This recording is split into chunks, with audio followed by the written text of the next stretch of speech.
Chapter 14. It is a most miserable thing to feel ashamed of home. There may be black ingratitude in the thing, and the punishment may be retributive and well-deserved, but that it is a miserable thing I can testify. Home had never been a very pleasant place to me, because of my sister's temper, but Joe had sanctified it, and I had believed in it. I had believed in the best parlour as a most elegant saloon. I had believed in the front door as a mysterious portal of the Temple of State, whose solemn opening was attended with a sacrifice of roast fowls. I had believed in the kitchen as a chaste though not magnificent apartment. I had believed in the forge as the glowing road to manhood and independence. Within a single year, all this was changed. Now it was all coarse and common, and I would not have had Miss Havisham and Estella see it on any account.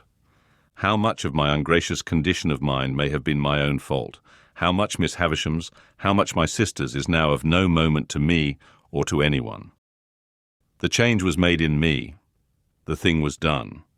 Well or ill done, excusably or inexcusably, it was done.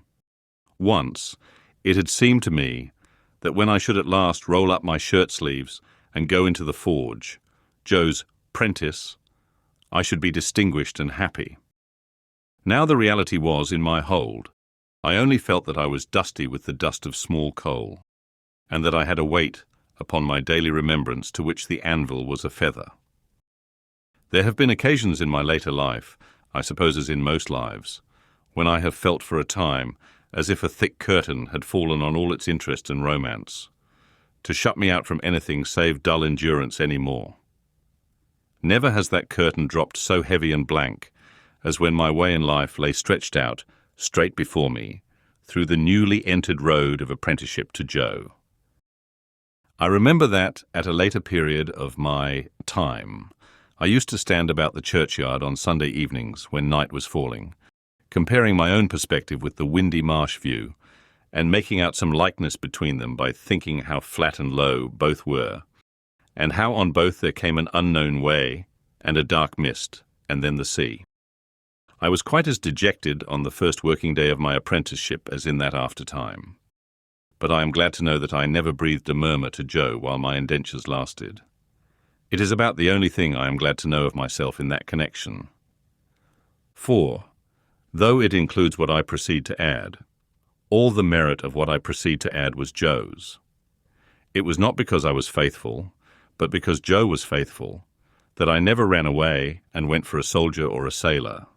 It was not because I had a strong sense of the virtue of industry, but because Joe had a strong sense of the virtue of industry, that I worked with tolerable zeal against the grain. It is not possible to know how far the influence of any amiable, honest-hearted, duty-doing man flies out into the world, but it is very possible to know how it has touched oneself in going by, and I know right well that any good that intermixed itself with my apprenticeship came of plain contented Joe, and not of restlessly aspiring, discontented me. What I wanted, who can say? How can I say, when I never knew?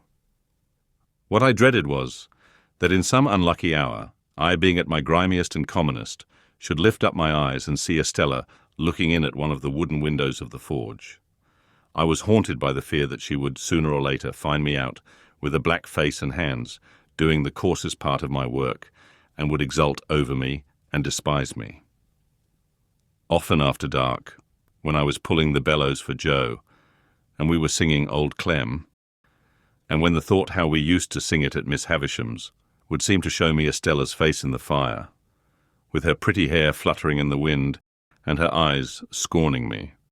Often, at such a time, I would look towards those panels of black night in the wall, which the wooden windows then were, and would fancy that I saw her just drawing her face away, and would believe that she had come at last. After that, when we went in to supper, the place and the meal would have a more homely look than ever, and I would feel more ashamed of home than ever in my own ungracious breast.